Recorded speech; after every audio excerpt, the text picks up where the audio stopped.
Welcome to School and Around, a podcast hosted by Branching Minds featuring prominent leaders, subject matter experts, and thought innovators with their perspectives on the current challenges facing K-12 education. I'm your host, Larissa Napolitan, a former teacher, instructional coach, and a member of the Branching Minds team. My hope is to shine a light on phenomenal educators and those that are on a mission to transform our schools and the lives of students.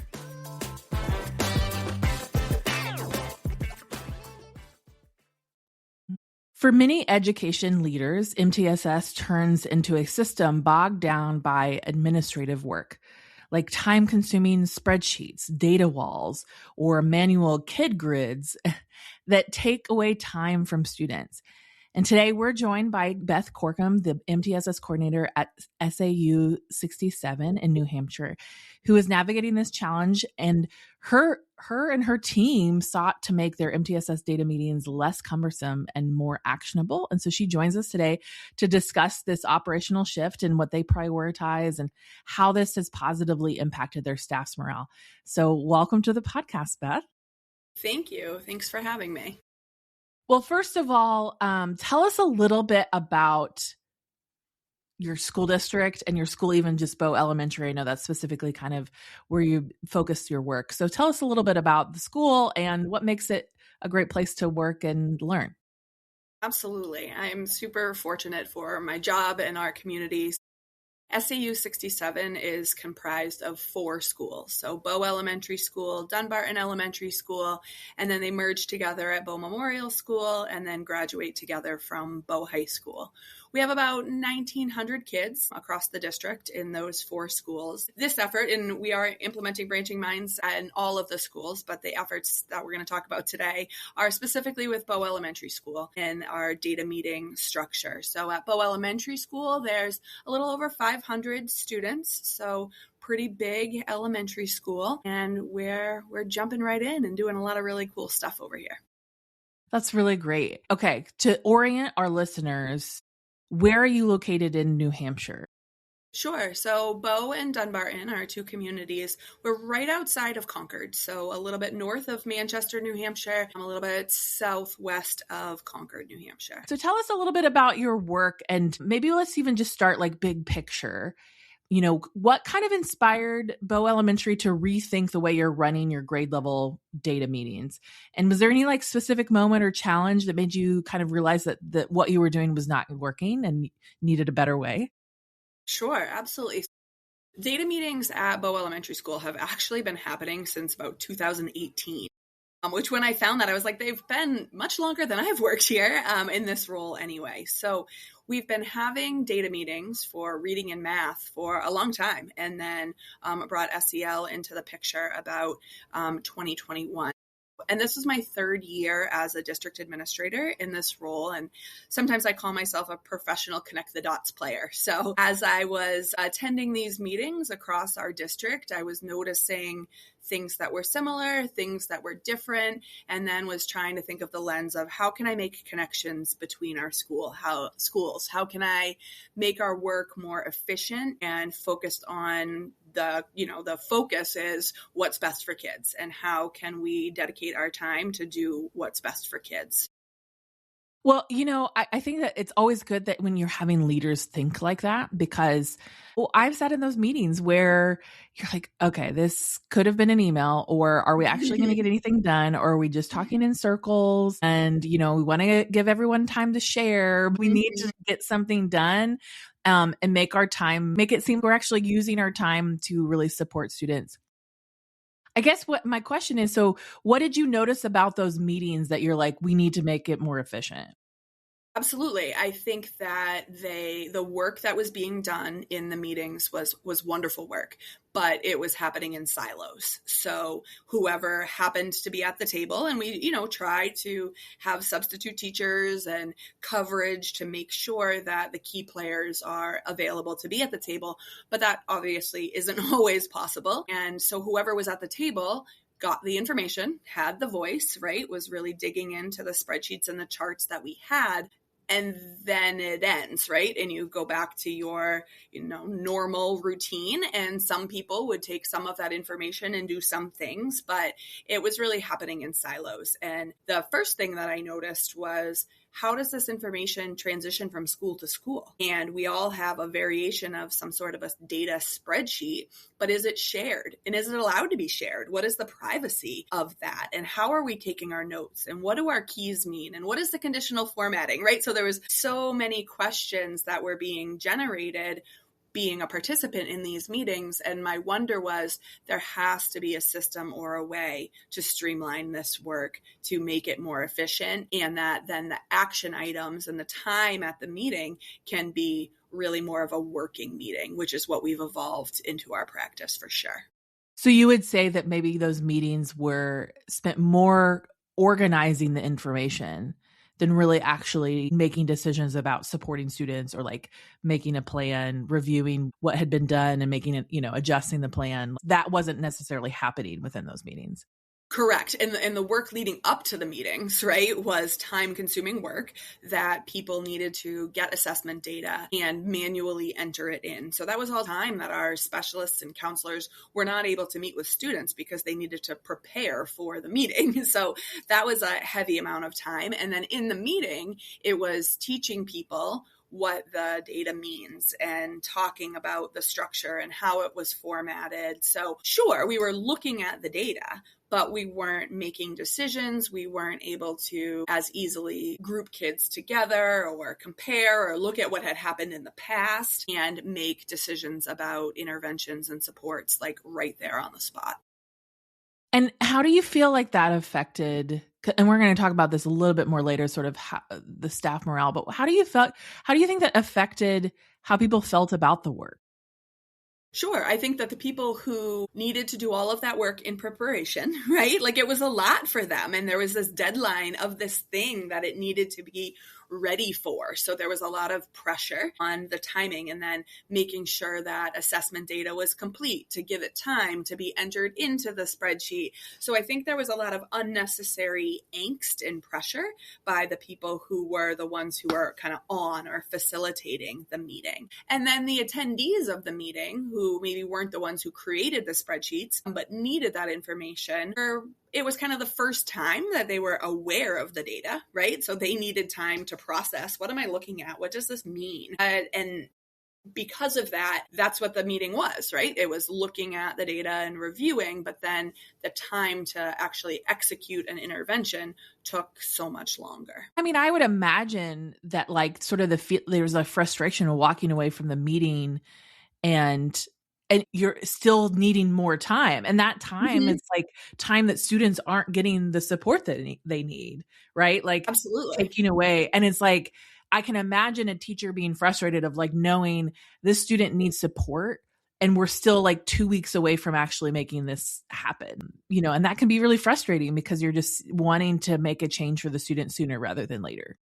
Definitely. And I'm sure many educators can relate to this feeling when you're able to step away from the day-to-day and you're in a meeting and you have kind of light bulb ideas and you're like, oh, I'm going to do this and I'm going to do this. And I'm sure many of us, like myself, have notebooks of those thoughts and plans and ideas. And when you step away from that environment back into the traditional environment, many of those kind of goals or action items go by the wayside, right? Because you're just back in the routine of the day-to-day. So we have wonderful intentions of, oh, I'm going to go summarize this and I'm going to capture this and I'm going to create this summary page and document. And that work isn't work that we typically get to when we step outside of that structure. Yeah. Well, so, we were talking about the time-consuming tasks. Can you walk us through just maybe a little bit of how you approached the shift? And maybe even just like how did you decide what let go of and maybe what to prioritize and trying to shift away from that, the cumbersome task into making these meetings more efficient? Definitely. I mean, that definitely came about when I learned about branching minds. So I learned about branching minds at a conference. It just had happened. You hear things in education, you hear the names of companies or organizations that people are using. So I, just was curious at a conference table, to find out more about the program, and the Branching Minds representatives were offering to take people out to dinner to a wonderful restaurant. And I was like, sure, why not? I'll go for the free meal at a great restaurant. And so that really was the light bulb moment for me of like, wow, something exists that was in my head, right? So in my head, I was like, how can I create a system that is going to connect all the dots and gather historical data and, be an active place? So Branching Minds was that solution. So I think I knew that I wanted to implement Branching Minds. And then, like bringing on any platform or technology in a school district, it takes a little while. So I needed to be patient with that. I needed to, inform the appropriate stakeholders and have a lot of introductory meetings and let people kind of chew on the idea. And that was definitely a better implementation than kind of just saying, this is what we're doing. You don't have a choice. So it was definitely slower that way. But I think that transition really helped people feel like they had a say, they were on board. And I met with all kind of parties who would be using Branching Minds to say, what can this do for you? Right? So instead of me saying, you're going to use Branching Minds and you're going to do it this way, I said, hey, check out this system. How can this system support the work that you're already doing? Yeah. Well, I think that's a good approach to getting people and, getting a picture of how something can help them. And I mean, I love that your motivation was really, I want to make this work easier. And I love that you had in your head, you're like, I need a way to connect the dots. And really that's part of the work, right? Like making this, when we talk about MTSS, is really that system level work to help support those that are directly in contact with students, right? And I talk about this a lot on the podcast, just that idea of what leaders can do, the decisions that leaders can make to impact that work, to make it easier to do the thing that the teacher signed up to do, right? To support the student, right? I don't think any of us signed up to create spreadsheets or to, sift through data and make charts about data. I mean, that's a part of being an educator, but it's not like the main part. And so when you're spending a lot of time doing that, that's taking away from supporting your students, like it's a little demoralizing, or it's a little like it's frustrating, right? And so I think that that's really important to note in sort of the work that you're doing. You're trying to find a way, you were trying to figure out a way to make the work easier and more efficient and to connect the dots, especially that historical data, right? Making sure that student's whole education experience has a through thread, right? Yeah. Absolutely. I think that in talking recently to a classroom teacher and asking kind of what they were liking or what was helpful in their role. And she said just that. She was like, I would know, I'm curious about this child's past reading intervention, or I'm curious about what groups they were in the past. And that's time, right? You got to run around the building, find the people, hope that they're available in that moment, or send an email to, gather those bits and pieces. And now they don't have to do that. So those tasks that maybe they wanted to do, but were taking away from time or that weren't efficient to do, now they have a platform to share and access that information so much quicker, they're really grateful for that. Yeah. So collaboration seems to be kind of a huge part of this. You're talking about these meetings. How did you create space where teachers, interventionists, and specialists could truly actually work together, to create? You mentioned they were working in silos. How did you bring all of those? Definitely. That absolutely comes from administration support and structure, right? Like this work can't happen if you don't have administrators at the district level and at the school level who understand the importance of this. So at Bow Elementary School, when we have data days, it's a heavy lift, right? We need substitute teachers, we need coverage for specialists and interventionists, and that to be the priority, that comes from administration down our office staff to help coordinate coordinate the coverage that's needed for those days. So prioritizing that is incredibly important. Outside of the data times, we additionally have PLC times where the educators can get together kind of in between the data cycles. And in those times, we have what's called Bobcat block. So it's a grade level assembly time where somebody, myself, the school counselors, the administrators, will take the whole grade, the whole cohort of kids to do something with them. So that's freeing up more time for the educators, the specialists, the interventionists to get together and check on progress monitors and updates. So because of the administration support and the support of everybody working together and prioritizing this, we are able to make it happen. But it's not an easy task, but it happens. Well, and I think that's, man, I never want to sort of dismiss the power of administrators and school leaders and district leaders protecting that time, that collaboration time that teachers need, right? It's so powerful when you get that extra time or that time together to talk about through plans and talk through data and really to problem solve together. That's the powerful work of educators. I just think a school is better off. The students are better off when teachers get that time together. And so I love that you talk about the concerted effort of, hey, we're going to plan this. We're going to make this happen. Somebody's going to take responsibility for the students so that you're freed up to do this work. I'm thinking about how I worked in a school where like we were transitioning into having a PLC block. I worked in a middle school and before we just had our personal plan time, but we didn't have a team plan time. And then we got one. And how much of the work changed, and it felt so much more collaborative rather than the one-off before school meeting that we randomly had once a week. When you had that time together, like lessons were richer. I felt not so alone in the work. And so I think that's really powerful, that the choice that the leader makes and how that impacts the experience of the educator. Absolutely. A couple of things that come to mind with that. So administrators also have trust in the educators and the educators have trust in the administrators. So the administrators are not micromanaging this time. This isn't time for administrators to be sharing tasks or things that could be in an email, right? They do that. And we have systems and structures for communicating information that the administrators are not micromanaging this time. The time is really for the math specialists, the reading specialists and interventionists, the school counselors, the school psychologists.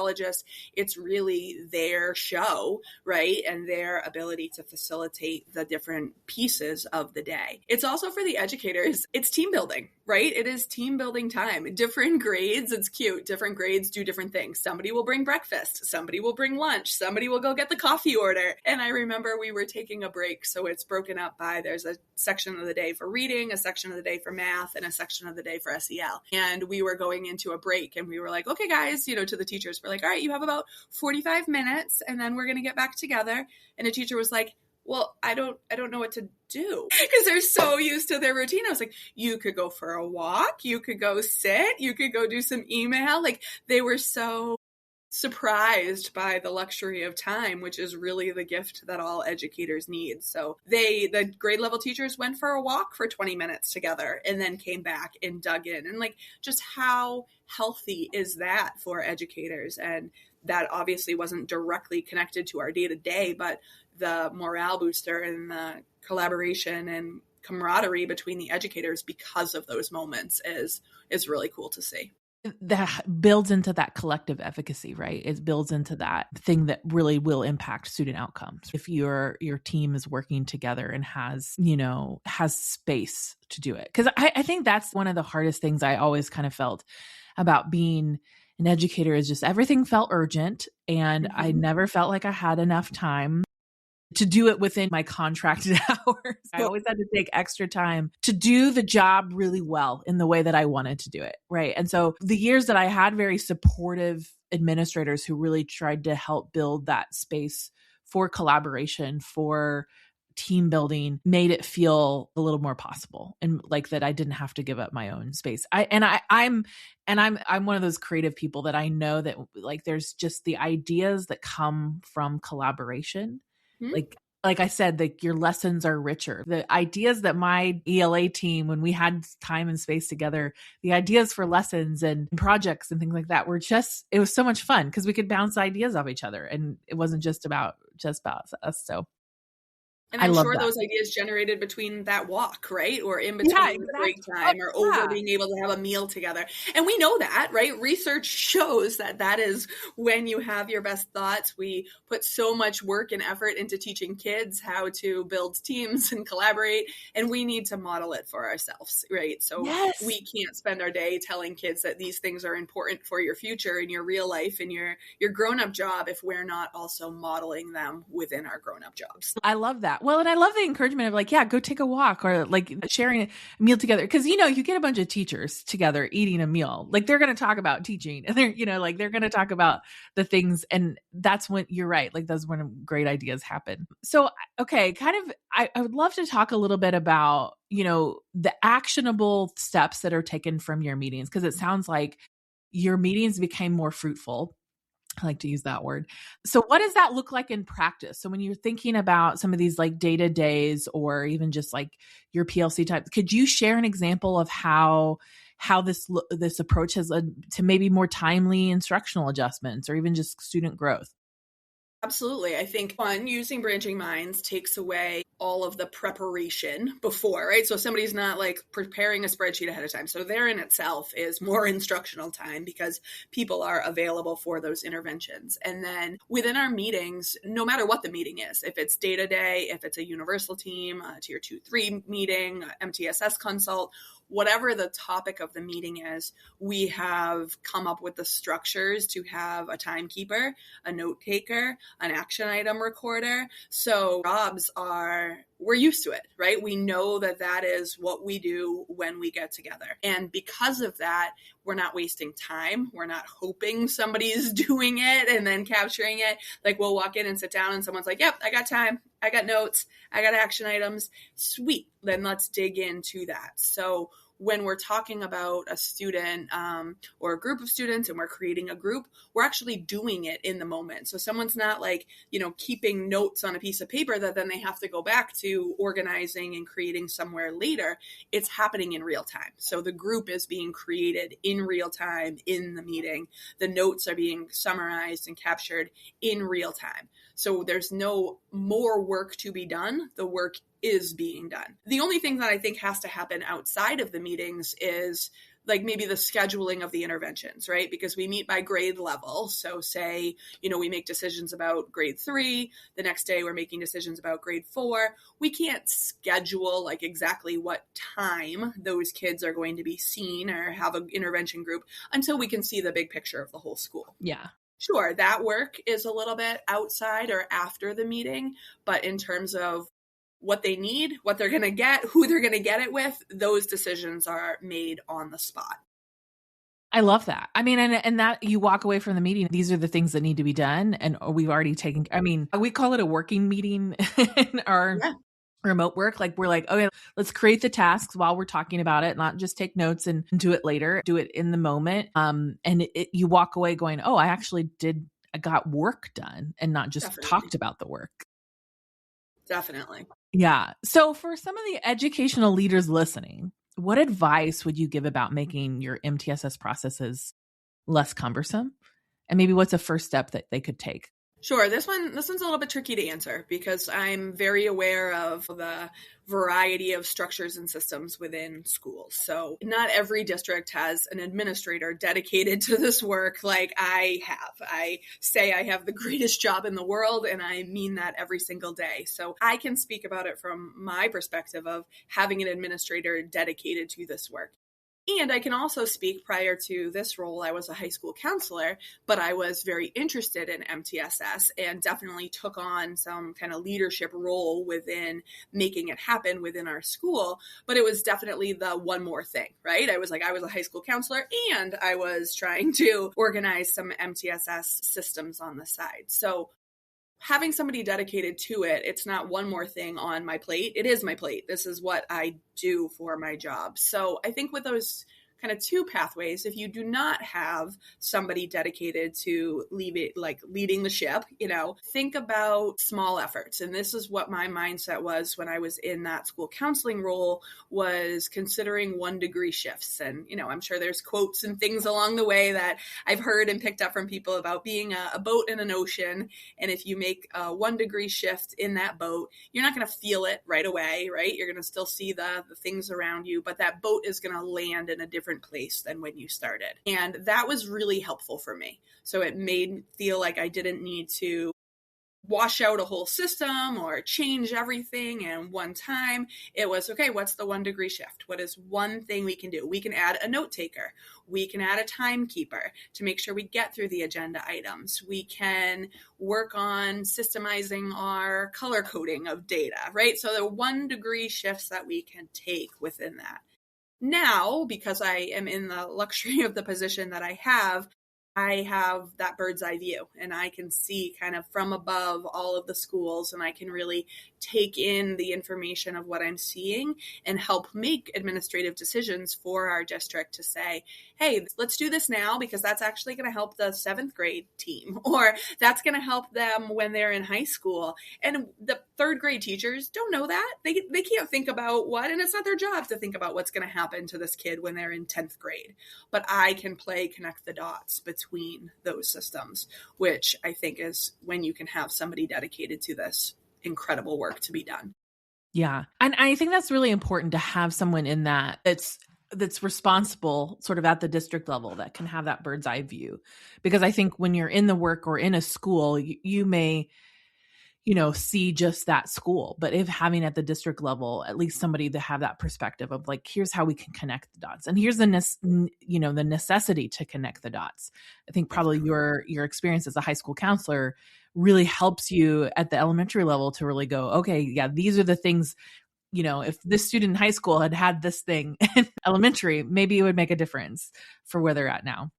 Yeah, that makes Absolutely. a lot of sense. And, little things. I was talking to the elementary occupational therapist the other day, and she was saying, I met with this kid a couple times when they were younger, and I had some kind of tips and tricks that would help them in their environment. And she's like, do you think I could put those in Branching Minds so that future people know kind of what the best strategies are for working with this kid? I'm like, yes, 1,000%, right? Like, so amazing. Because then if I'm, the 8th grade science teacher, and I'm like, man, this kid's not sitting still in class, or, I'm not feeling like they're safe at the lab bench. I can go back and say, oh, wow, here are some strategies that proved successful when the child was in elementary school. There's no way that person would know that. And they're not going to reach out to the elementary school occupational therapist to say, 1, did you see this kid? And 2, what did you do with them? But being able to share that information. And I said to the occupational therapist, you're now teaching that information to that educator to use with other kids,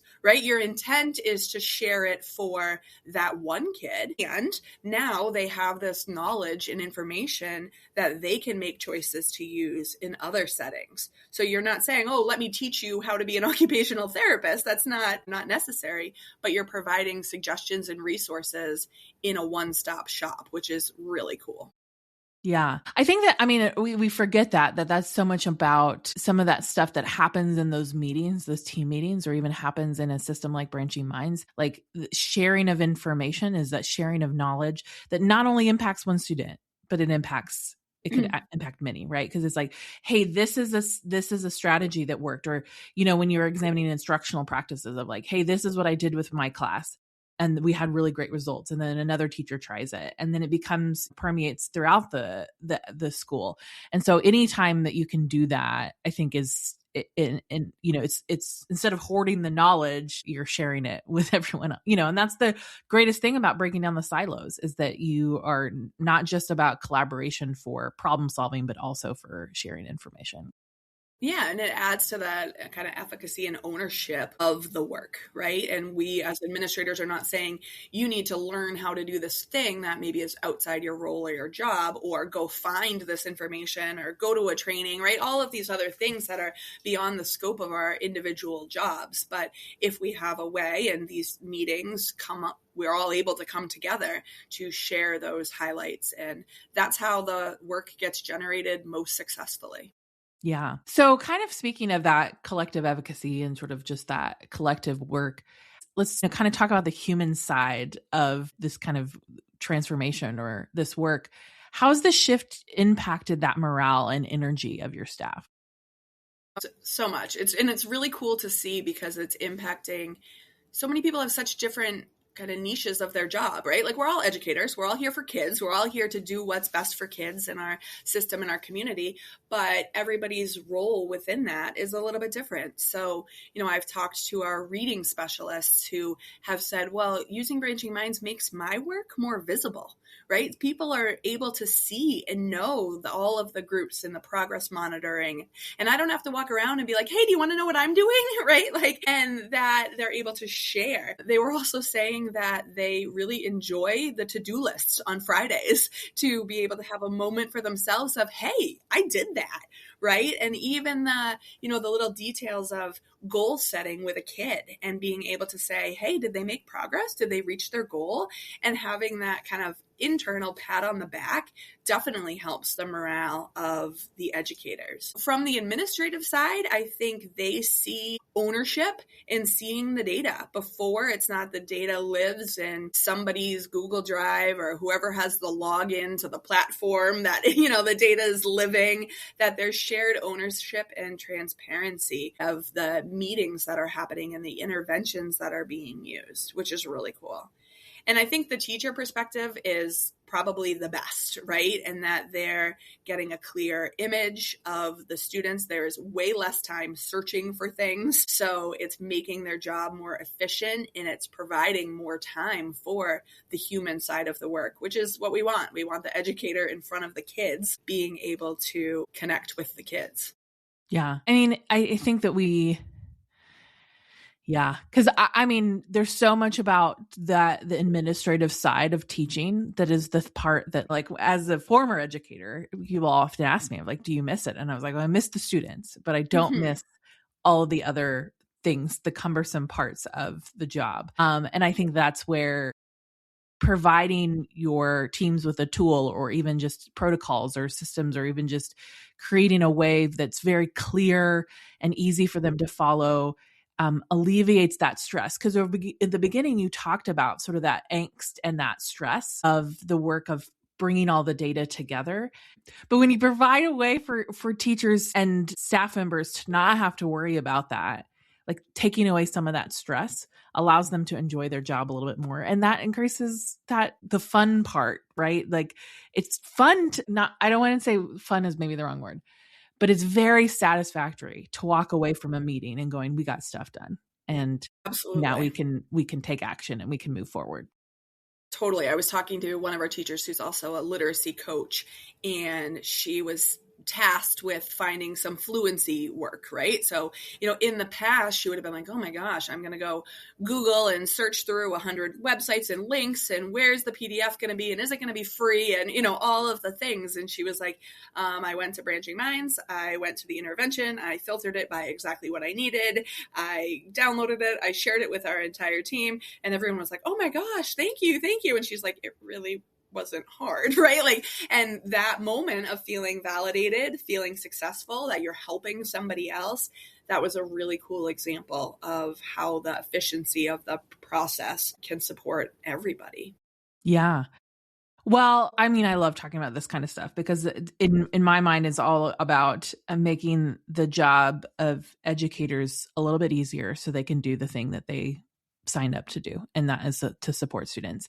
And so I love it when we can talk to leaders that are doing that are trying to help their teams do the work easier and making it better for them. So thank you so much for chatting with me today about this. And I'm so excited to kind of continue to follow the work of Bow Elementary and SAU 67 because it's fun to see the work being actually done and people being happy with that. So I appreciate that so much. And I appreciate you being here to share that with us.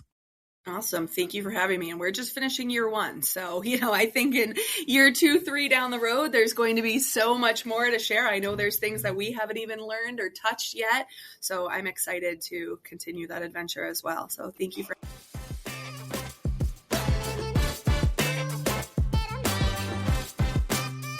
Thanks for listening to Schoolin' Around, a podcast hosted by Branching Minds. Go ahead and subscribe to our feed wherever you listen to podcasts. And don't forget, if you are enjoying our content, would you do us a favor and rate and review our podcast on iTunes? This helps others find our podcast and lets us know how much you love what we're creating. Branching Minds is an educational technology company using learning sciences and technology to help districts effectively personalize learning through MTSS. To learn more about us, check out our website, branchingminds.com, or follow us on Twitter, Facebook, or LinkedIn at Branching Minds.